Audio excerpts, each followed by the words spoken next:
So good morning, Noelani. Good morning. Am I saying your name right? Yes. Yeah, Noelani. I love it. You say it much more beautiful than anyone else does because of your beautiful accent. So I love it. My accent. So I cannot believe we're sitting in the same room again. We met 14 years ago, and you literally saved my life.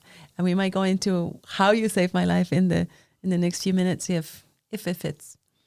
But I do have a lot of gratitude for what you did and how you helped me get back in the life of the living. And but I like to introduce yourself. Okay. It's okay to brag. No, well, It is okay to brag. yeah. So, like you said, my name is Noelani, and I am a mother of 5 children and one that is in heaven. So I have 4 here with me, and they range from 22 to 10. And so that's interesting, obviously. I've lived all over the country. So when people ask where I'm from, like I was asked this morning, I don't really have a from place. Just pick a year and I'll tell you where I was. So that's been really wonderful. I served a full-time mission in Hawaii, and I was also born there where my name comes from. Nice. So you're kind of Hawaiian. I think I'm kind of Hawaiian, although I'm actually genetically Italian. My mother is from Italy and came to this country when she was a young child. Nice. So First generation Italian. I'm a first-generation American. I'm also a first-generation member of the church. My parents are both converts. Wow. My father grew up in upstate New York, and he came out to Utah when he was in his 20s after he joined the church. So Okay, what church is that? the Church of Jesus Christ of Latter-day Saints. Okay. And so we were, my mother came to this country, and long story short, she ended up through a lot of different situations because her mother had a really difficult time. She had just lost a baby and traveled across the ocean for 2 weeks postpartum.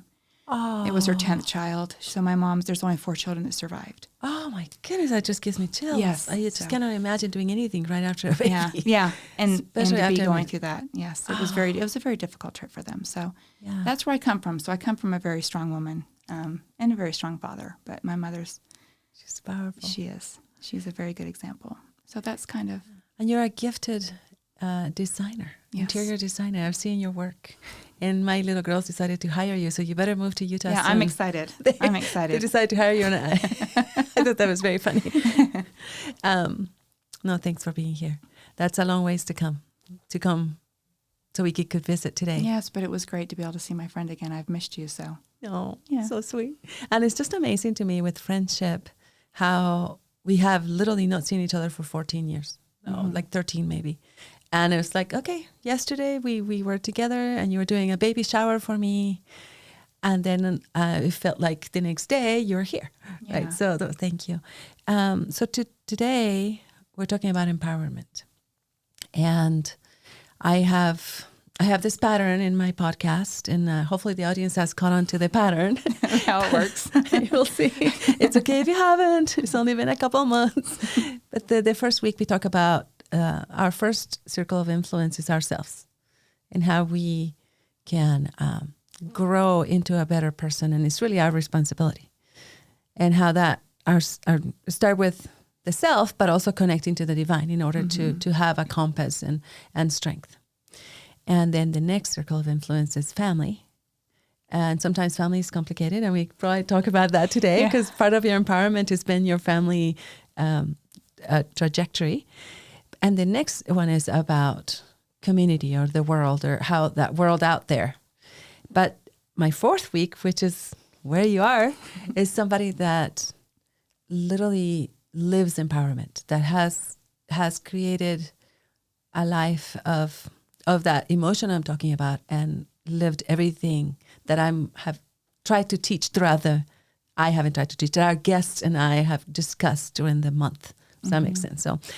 So just tell me, how do you feel about empowerment? What is that in your life? How does that fit? I think a lot of times people believe for a woman to be strong or to be empowered, she has to be ruthless and uncaring and just not a lot of sympathy in her because she can't survive in quote unquote the man's world. And there's the whole ideal of the 80s empowerment and all of that. And I think it's a very different situation. I think that an empowered woman is one that is, we're not always perfectly self-confident. There's a lot of times that we have self-doubt, but you take what you know your strengths are, and that's what you feed upon. I work in a high school with a lot of children, and up until this year, a lot of interaction with them, and I have adored every bit of it. They have become an extension of my own children, my own family, and I've watched their struggles, and I've watched how incredibly great women that are mothers can influence so much, and then I've also watched the complete opposite. And I've seen, unfortunately, a lot more of the complete opposite, where the mothers are completely, they're there, but they're not present. They are in the home, but they don't do much to really facilitate strength and teaching. And they love through money, through things, but not through acts, and not through education of the children. And it's been something that's been very difficult for me to watch. And so I think an empowered woman is one that is able to do all of those things. We don't do them perfectly, obviously, and I don't do them perfectly. I fall all the time, but with what I've been through in my life, and I've told you this, it was very difficult. It was very hard, but I feel like along the way I was given stepping stones that I had a choice to either choose to step upon or just stand back and be scared. And gratefully and thankfully, I was given enough of an Italian genetics, I believe. The Hawaiian and the Italian. Little stubborn, little hard-headed. But that's always a good thing, I think. And then, of course, I served a mission for the Church of Jesus Christ of Latter-day Saints as well, and so that was very helpful for me. I am the only girl with 4 boys, so there's 5, and I'm in the middle. And so I had to really navigate that throughout life. And my brothers were not the fluffy. I mean, they're sweet, and I love them, and they're incredible, but they did not pamper me at all, which I'm grateful for. They prepared you. They made sure I was strong, yes. And they weren't mean at all. I mean, we have great relationship, and they're incredible, incredible people, as are my parents. But I think that those stepping stones are what build you to where you are. And gratefully and thankfully, I have those, and so that's why, and I've told you this before, I'm not a victim. I have learned from the extreme just things that I've gone through, but I don't think that they've defined who I am. They have helped me grow. And that is the most important thing. Because I think if we define we're living in the past, you don't want that to define you, but you do want that to be something that you were able to overcome, and you take it for that, and you move on. I love that. So you have suffered, but that does not make you a victim. That's right. You have chosen to be empowered without being unfriendly and overpowering. So it was really interesting because before you came to visit, and it was just one of those, after 13 years, we finally both are in town at the same time, Yes. and you had a break from school, and I'm like, okay, let's just get here, and it was great that you were willing to just get on a flight and get over here.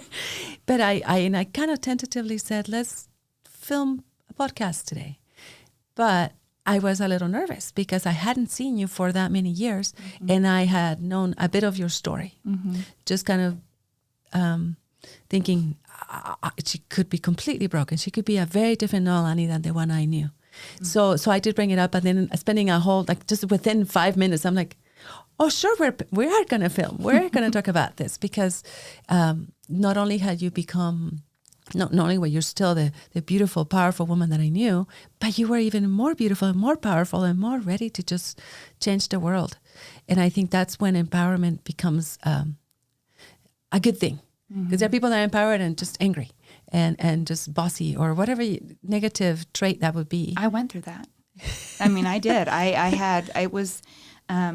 There were some times when I was really mad, and I really had to. It was harmful to my children. It was harmful to myself, and I had to just kind of sit back and say, what do I want? Do I want to be mad the rest of my life? Right. Do I want to blame? And in doing that, and in blaming and being upset, I was giving power back to the one thing that had been the biggest, cause of pain for me for so many years. And I just thought, I can't do that. That's not what I'm about. Right. I'm not going to allow any more credit to be given to that situation. I love and it. to that, part of my life. I mean, it is, I've told you this before, and I've told a lot of people, I have beautiful children because of it. But would I go back there? No. But would I change it? No. And that's the scary thing to admit. Yeah. Yeah. There may be things that I know better now that I would have done differently, but everything that happened and every step that went along the way is what made me who I am. Yes. So you took a crucible, which is a word that I really like, and we've mentioned that word in other episodes, and you allowed it to squeeze you, because not that you had a choice, but instead of coming out as dross, your gold came out. That's how I feel, that your gold came out, and then you're ready to tell the world, and especially other women. It doesn't matter what kind of abuse and horrible things you've gone through. Yes, it matters, but at the same time, it's not something you want to dwell on the rest of your life. So tell us about that big crucible. So It's overwhelming to even think about. I mentioned that I have 5 children and one is not with us. I got married at 24. And it was just, anyway, we won't go into that one. But I moved at one point that's what kind of got me into Mississippi. The first time, I was there 3 different times. And went to Baltimore to complete some training for my ex-husband. And had a baby, everything was fine. And I went in, and all of a sudden, everything wasn't. I was about a week and a half to 2 weeks before I was due, and they couldn't find a heartbeat on my baby. I just can't imagine. I think that would kill me before the baby. Yeah, it was hard. It was really hard. But there were a lot of blessings that went on it before it. I had a lot of impressions that came to me about what his name was to be. And that was kind of weird because I had never, I'd always said, excuse me about that, I had always said that, this was the name I chose and this is what it was going to be. And I had never really questioned that we were, going to name them that name. And and so when he was born, I just remembered that impression that no matter what, he was to have that name. And so that was what I named him. And then I had some just incredible strengthening experiences after that happened, where I knew that I hadn't done anything wrong. And that for whatever reasons, this was what was meant to be. And that's hard to listen to because it almost makes it sound like, God doesn't love me enough to give me my baby. But it wasn't that way. So I actually buried him. I was pregnant with my second child. Oh, my goodness. Yeah. And so that is my oldest. And she came very premature. And I didn't know if she would survive. I almost lost her multiple times in the very end of the pregnancy. From about 27 weeks on, there was a risk of losing her. 3 pounds, and right? She was between 12 and 10 weeks early and weighed 3 pounds. But she's incredible.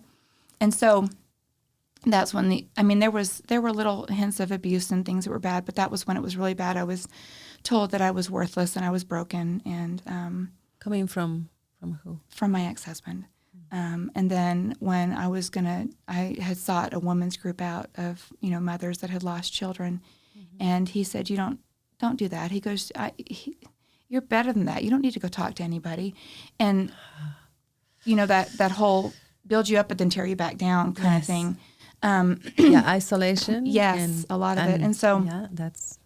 Anyway, I had my daughter. She was very premature, and I was alone for about 3.5 weeks while she was in the hospital in Maryland, and my ex had moved back to start work and to Mississippi. And so you were in Maryland by yourself with a brand new baby that's in the hospital. Recovering from an emergency C-section. And you're probably still healing from having lost your other baby. Yeah. It was very real, very full term. Yeah, very difficult. So then, fast forward through life, I almost lost my next child. And then my youngest son, I almost lost him. He very difficult pregnancies there. And again, the whole time being told that I was broken. Why couldn't I have children? What was wrong with me? And I never had obviously didn't have a problem conceiving. It was just carrying them past 27 weeks was my problem. And that's terrifying. And so all the while being told that I wasn't smart enough, I wasn't pretty enough, I wasn't good at anything I did. And then when I would try to do things and be better, I would be told that that wasn't my job. My job was to be home with the kids and clean the house and cook dinner, which I love to do. You're a really great cook. Excuse me, but just a lot of emotional and verbal abuse.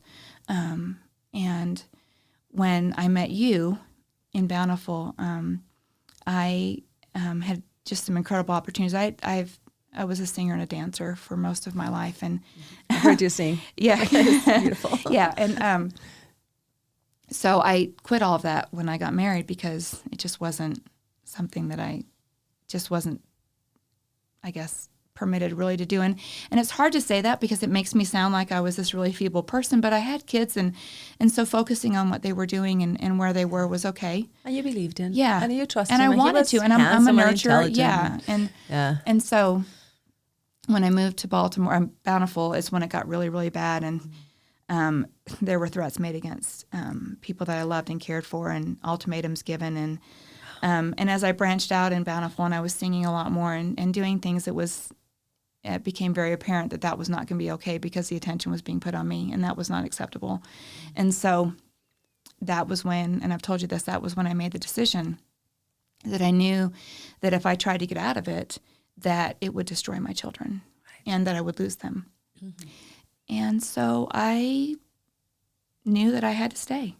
And I did. I mean, it wasn't I'm terrified I have to stay. It was, I have to stay for my kids and for their well-being. And so I did. Mm-hmm. And then when I moved from Bountiful, I was young. I was, my 36 maybe.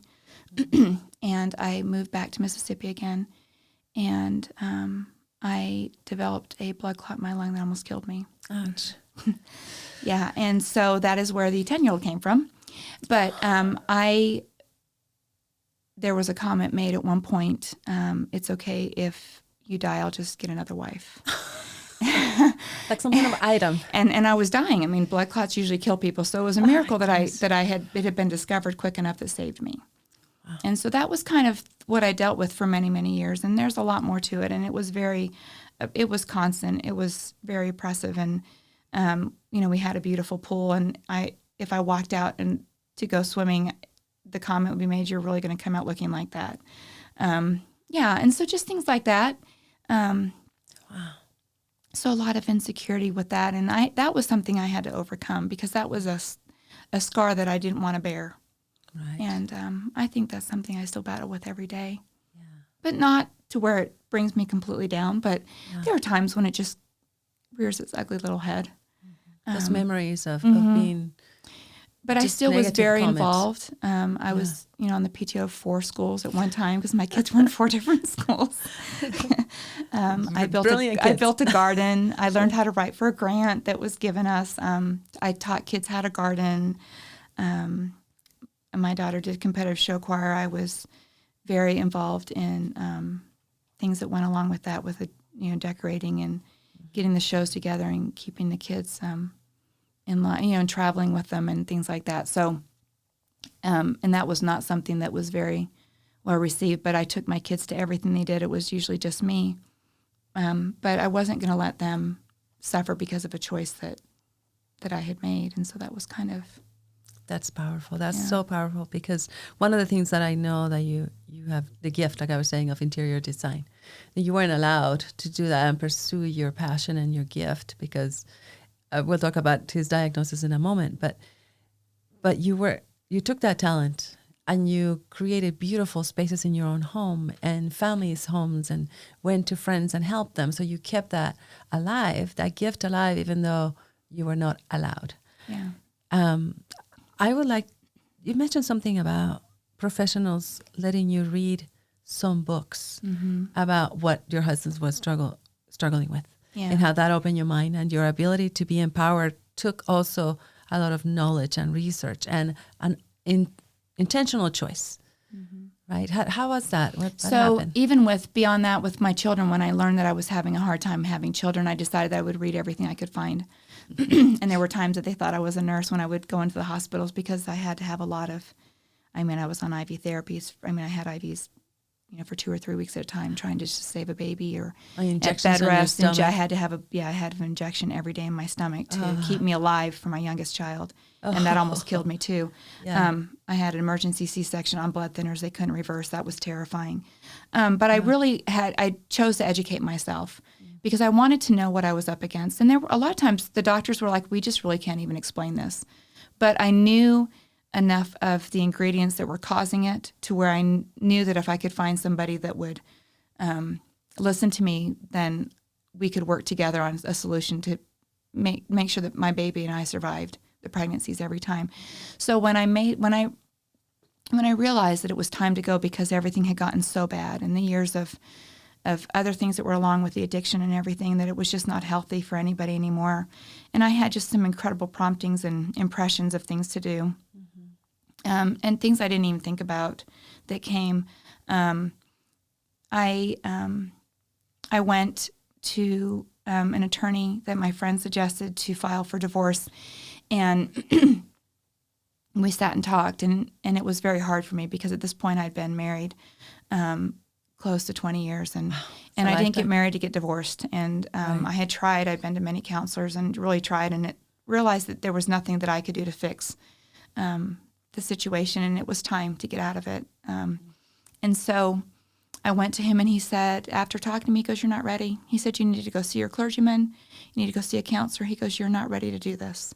Wow. And I was kind of frustrated. I was like, "You're a lawyer. Who's to tell you that you know Just that take I'm my not, money. I mean, you don't know what I'm talking about." But I really took that to heart, and I thought, okay, then if I've got more work to do, then I will. Mm-hmm. And so I did. I met with my church leaders, and then I met with a counselor that they suggested. Mm-hmm. And he said, "I need to meet with your husband." And he said, "I want to meet with your husband, then you, and then your husband again, and you, and then together." And that was kind of his pattern of how he meets. So my, at the time, husband went in, and I'd already met with him. And he went in, and I got a phone call. And I knew what time the appointment was. And I got a phone call, and he called me up, and my therapist, and he said, "You need to come here right now." And I'm like, "Oh, goodness.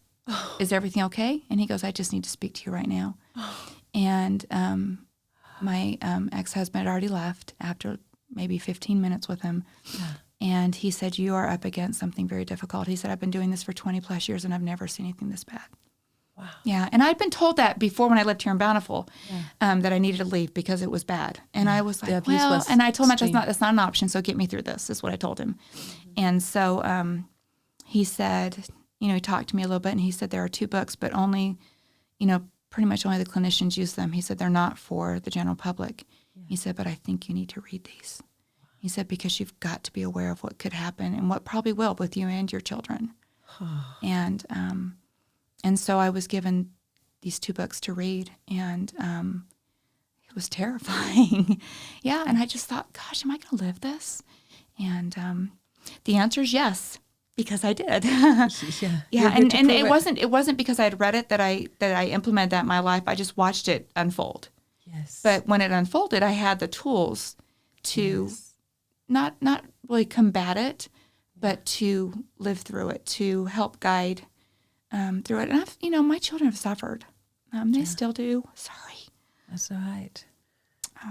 You have a mother that loves them and still loves them and will continue to be there for them. So that's kind of where it went. And I thank the Lord every day because he gave me just little snippets to get through. And that's the thing, I didn't just get through it. There were times when I did. There were times when I... Just survival. Yeah, I just woke up and I did what I had to do, and that was what it was. Mm-hmm. And then I realized one day, you're not living. You're just surviving. And I wasn't going to do that. And so I started deciding what it would mean to live. And that's kind of where I hopefully am now. I've had to work multiple jobs because of just the situation I'm in. I had to give up a lot. Where I live, you can't divorce is not easy. It's not like most places where after a few months, it's good to go. It doesn't happen that way. Both sides have to agree, and they both have to sign. And unless you have a real reason, which I wasn't willing to, I just couldn't hurt. I couldn't cause any kind of hurt, even though I had every reason to. And every bit of, proof or whatever, that wasn't in who I was. And I think you just said something that I think it would be a sticker on you in your car kind of thing, What is that? What is it that would get all of us to live again? What it would mean to live. What a beautiful way to say it. You were existing, you were surviving, you were very miserable in this relationship that was pretty much a full control from an intelligent, handsome, powerful doctor. It's just like a scary movie, you know. It just seems so impossible to believe that anybody could survive that because he had so much power. But at the same time, your choice. I will endure this. I know what I'm dealing with because I need to have this very specific things to happen. And when that moment comes and I can leave, then I will leave. But before that, it would just, you would have lost your children. When he was at the top of the world, making over $1 million a year, it was not the time to try to in a way, I guess, escape the situation. Yeah. Are you comfortable telling us where was that moment? How did you find that moment when you knew it was right and it was time? And how did God prepare you? Seems like you're talking a lot about God guiding you. Yeah. So how did he prepare you to take that step and be poor? So, yeah, and talking about that. So what happened was I, sorry about that. I knew that things were bad and just some things that he was dealing with personally on his own. He was kind of hitting rock bottom. We lost everything, and beautiful house. it was terrifying. It was quite terrifying. My daughter was starting her freshman year of college, and I knew I had to. There were just certain things I had to hit, certain milestones. I had to get her there. I had to get her safe. I had to get her started. She had to be good, and then I had to make sure my other children were okay and they were in school and they were fine. And then I was terrified of what's going to happen now because, we could lose everything. And when I mean everything.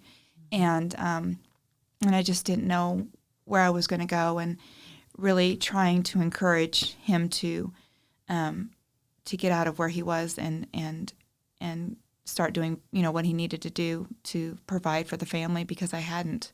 And I didn't have the ability to do any, to really, to go back into the workforce after 21 years. I mean, I'd worked for law firms. I'd done a lot. I'd done design. I'd done everything, but I hadn't done it for so long. Right. I'm starting at the bottom, and it just really wasn't going to be enough to completely start over the way we needed to. And his ability to do that was very easy. And he's very well trained. He's very good at what he does. And I will never, ever say he isn't, because he's very, very talented at what he does as a surgeon. So I literally woke up in the middle of the night one night and was told I needed to go to get a job at one of the schools I had served at for years. And I knew there was an opening because I had served there for so many years. You were the PTO president. Yeah, as a PTO and doing everything, and then with the show choir and everything else. And so I literally walked into my principal. I call him my principal. We have 5, but he was the head principal. And I said, I need this job.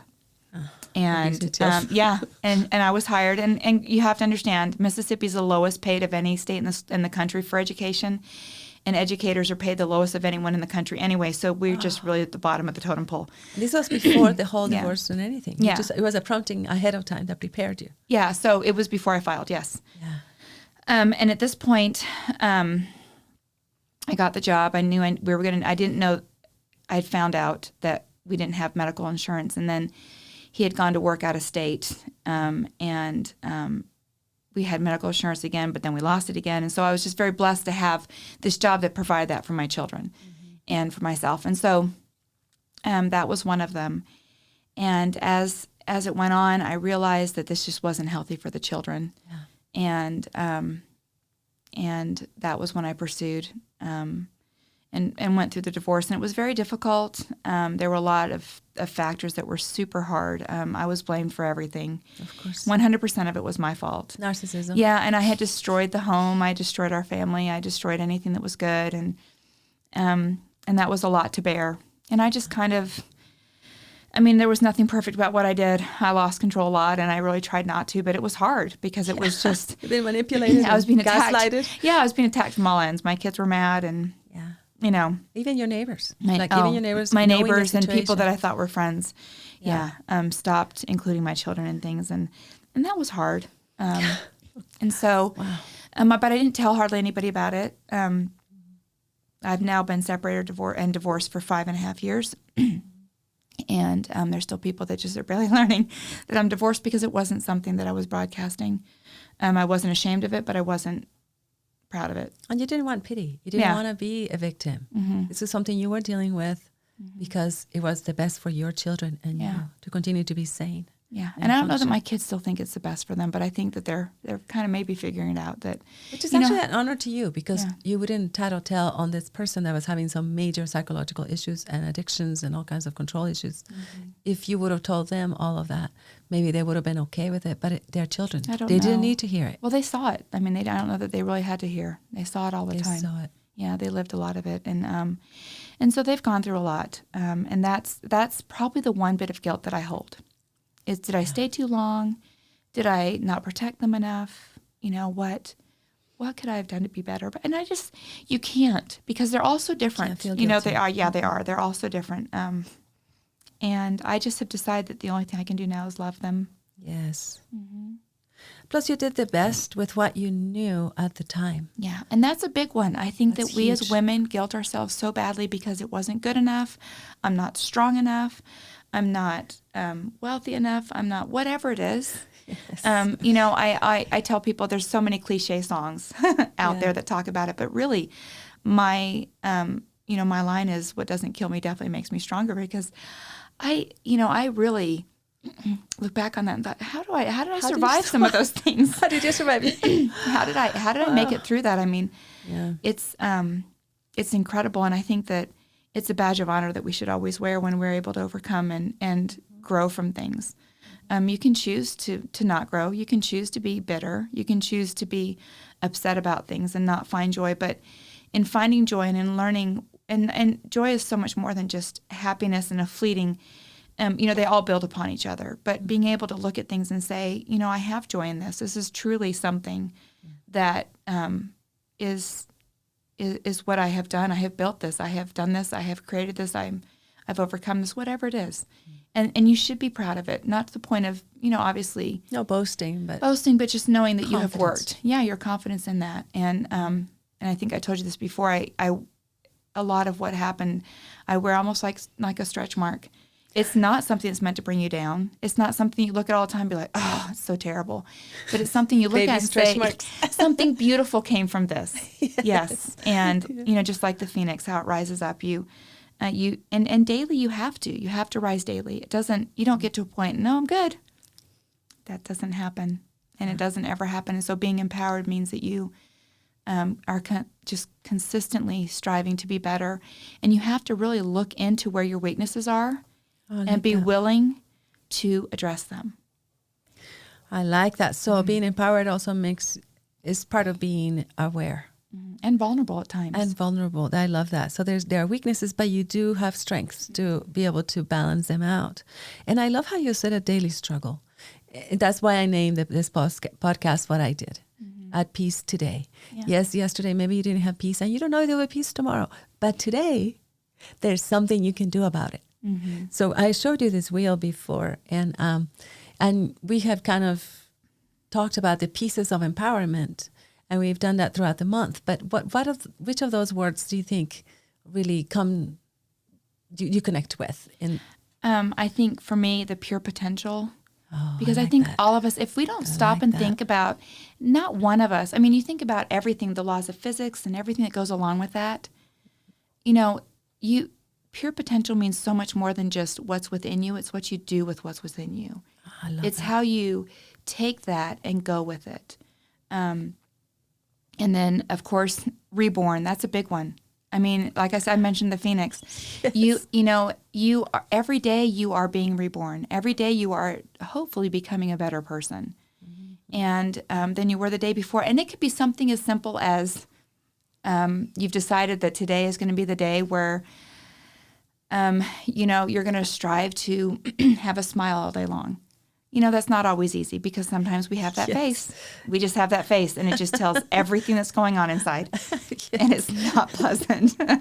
And so you just take these little things, and you have to take them little by little, and then they become those habits that can lead to that empowerment and that can lead to that growth. And then I think the very last one is the secure. You have to be comfortable in your own skin. It doesn't mean that you're perfect. I still have weight I need to lose, or I had COVID.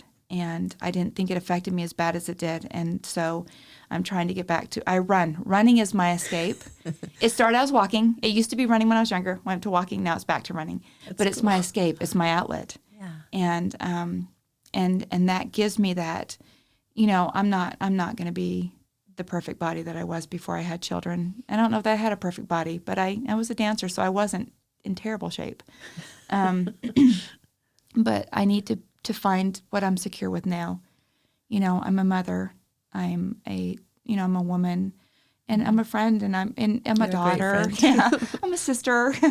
You know, those are things that I am. They're not labels that I hold. They're what I am. Right. Yeah. Right. So it's more of your deep worth as opposed to your self-esteem, Yes. which I think sometimes we women struggle with that because self-esteem comes from what people tell us, and definitely did not have a good cheerleader I for 20 years. I definitely was negative in that one. Yes, for many years. And you were able to find that deep worth. Yeah. Something that, you know, I think as a Christian, that if you were the only human on earth, Christ would have died for you. Oh, yeah. Because he has perfect love for you. And to him, you are precious. And you are a child of God. You know, I think that all that knowledge that you already had helped you live through this. And it doesn't mean that because people are in Christian, they won't be able to live through that. But it's the empowerment of knowing there is something bigger than myself. There is something bigger than the evil that I'm living in. Yeah. Because it's very common all over the world. And not only in marriages that have financial problems, or just rich marriages, or just this or just that, is all over. And it can come from outside sources. It can come from workplaces. It can come from anything. Yeah. I think when you were talking about that, I thought to myself, the one thing that I held on to, and because I am Christian, was that when nobody understood what I was going through, because nobody will, because we're all individual. I had people tell me they knew what I was going through when I lost my child. Like, and no. I literally, I'm really a pretty kind person. My kids will tell me that. I'm very hot. I was like, don't make me get mad. Don't go there. Please don't, because you don't. And I know what you mean, and I know that you mean well. But when I went through all of this, I knew that the Savior was the only person that knew what it was to be me, because he had suffered that in the Garden of Gethsemane. And I knew that. And I thought, that's powerful. Yeah, that was huge. That was huge for me. And so if you're not a Christian, whatever it is that you believe, whatever your higher power is, whether it's nature or it's the universe or whatever it is, there's something greater. And that something greater has endured longer than you have. Right. And that something greater can heal you if you will permit it. And I knew that if I came to the Lord, and if I really just dropped everything at his feet, that he would heal. And he has done an incredible job. And not just heal, but change me. Yeah. And that sounds really cliche or strange, but I think you cannot, there's nothing in this world that doesn't change. Nothing ever stays the same. Right. Everything it's changes. The one constant. Yeah, and so you can make the choice to change for the better. Yes. Or you can change for the worse, or whatever it is. You can go backwards always, or you can choose to always be going forward. And I think that just striving to always be going forward is the biggest strength there is. And that's where the security comes in, because you know, hey, I'm doing this, may not be perfect, and I may fall flat on my face every day, but I'm still getting back up. Getting up and you walk. And you're not getting up miserably. You have to get up with a purpose. Oh, purpose. And of course, I'm thinking your children were right at that core of that purpose. Oh, they were the reason I got up every day for the longest time. Right. Yeah. Right. And I really like that. And one of the things that you brought up that I think is very important, there are so many negative voices from outside. Yeah. The problem is when we internalize them. Yeah. So if the negative voices are coming from within your own mind, your own heart, it is time to get help. Yeah. And it's time to understand that you are not the broken person that so-and-so thinks you are, or that you think you are. Yeah. It doesn't matter what you've gone through, which seems a little bit insensitive to say, oh, it's okay if you got abused and raped. And it is not okay. That should never have happened. But it has happened. And now what am I going to do about it? Exactly. Because I feel like if I were to make a movie of what life feels like, it would be a torrential river, downhill, just coming down. and you've got to cross it, and you've got to find ways to step on what you were saying about the stones. You know, it can be you can stumble and you can fall on those slippery stones, or you can find a way to use them as your way to cross that river. But it's a constant. It's just a law of nature. We're here to learn. We're here to grow. And if we were just floating in a nice lazy river, that would be fine. But we would accomplish nothing. We would not become better. Yeah. You know, we wouldn't be getting that dross out and the gold. And I think you need to take a moment to step back and look back where you've come from. Yeah. You have got to turn around and look. I like and that. see where you've been and where you are, because that is so empowering and so strengthening. Yeah. There is nothing weak in asking for help when you need it. There is nothing weak about relying on someone until you can do it yourself. That is part of empowerment, is knowing when you need that help, like that. Knowing when you need that strength, but then also knowing when you can give it. And so those are things I think you need to know when your reservoir is just too empty, and then look for ways to refill it. But like I said, my children were my whole reason. And, you know, it's kind of strange because you think, well, you're more than just your kids, but they're connected to them. Yeah. There's power in living to help the world. And of course, the next generation is the future. Yeah. By definition, we're building that future that is a lot more sustainable than not having the children. Have parents that care. Yeah. So going back to children and parents and all that stuff, I remember how we met. We met kind of at church, and it was kind of a fun. We connected very easily because we were pretty strong-minded, but still very kind. And our children loved each other. You know, they had this little crush at 7 years old. That was the cutest thing. It was sweet.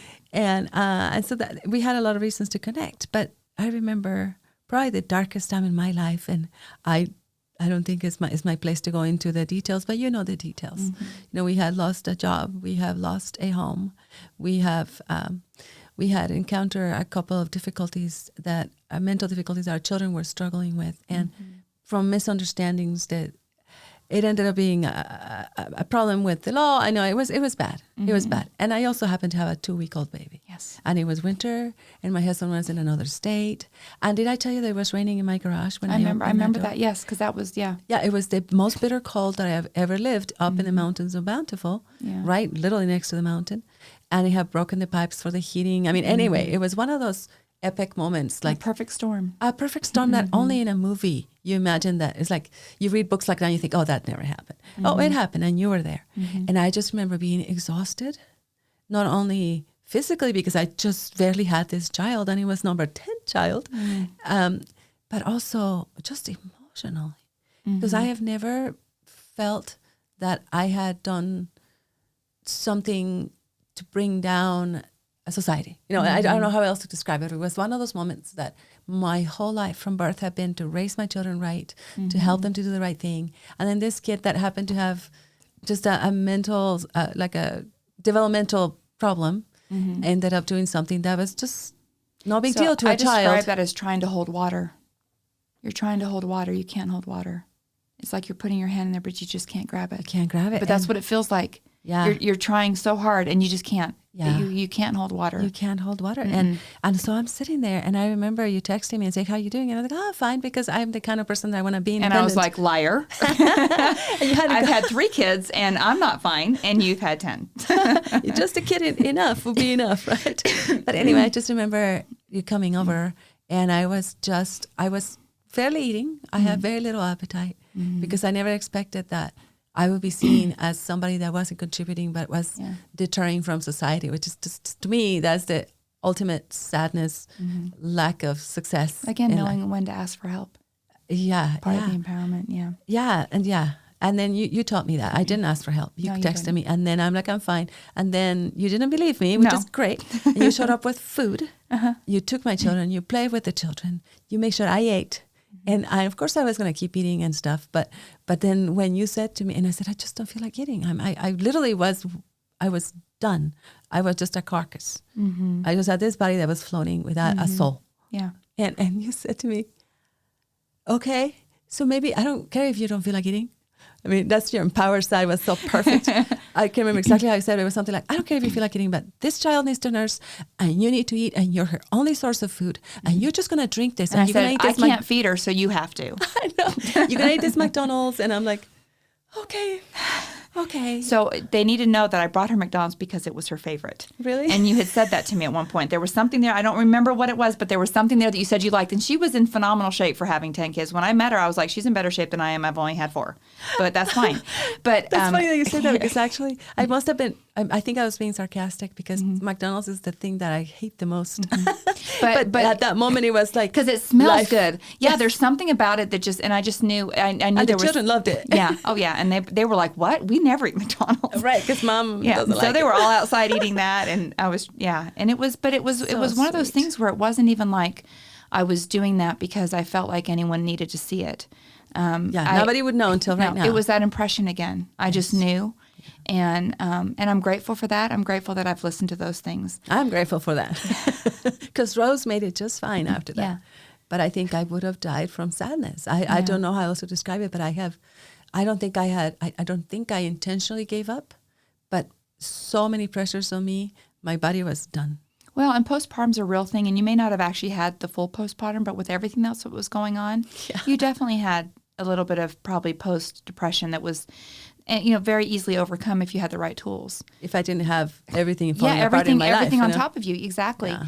And and then, of course, on top of that, you had people who had decided that you weren't worthy of having a shower for your child. And you got to tell that story. And I said, I forgot about it until Russ told me that yesterday.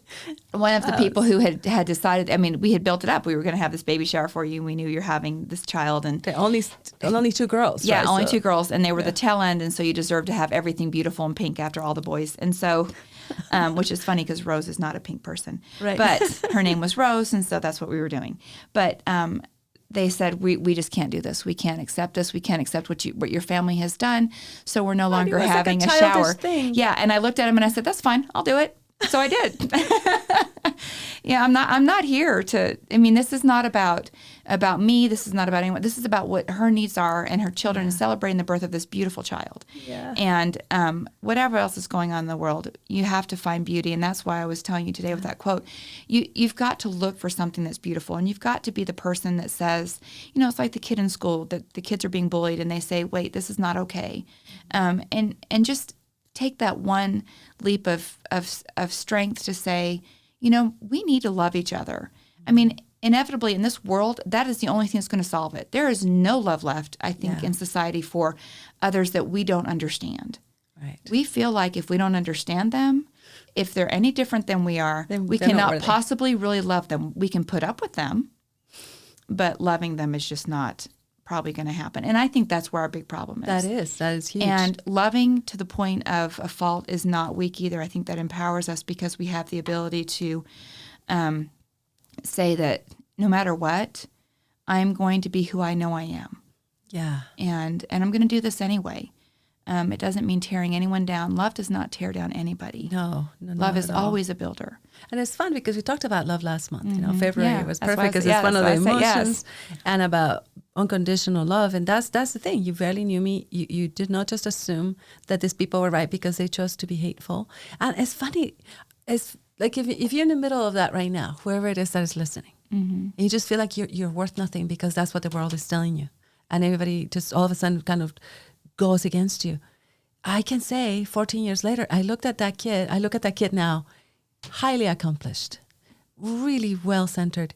He did something silly because, and it wasn't like that big of a deal. You remember what it was? Yeah. And I don't want to put details here because it's not the right place, but it was such a simple thing that a 5-year-old would have done, except that this kid was struggling to develop and he was 14. But and they acted out of fear, not your child, but the people who attacked you out of complete fear. Overblown, something that was an education. Mild. Yeah, and that's prejudice. And we did happen to be about the only, I think they were the only 2 brown family in the neighborhood. Yeah, but I think at the end of the day, part of empowerment is educating yourself and understanding. So while that might have been scary for them, they had a lot of other options to go. And so they chose to take what I call the nuclear option, which was not the right one. Yeah, jump to conclusions. And it was lack of education, lack of understanding, lack of compassion. And that is the scariest place for someone to be that has power themselves. Yes. Because they can do the most damage. Yes. And I Lots think, of damage. yes. And I think that that's something we have to stop and think about. You don't have to be a Rhodes Scholar to be able to be empowered.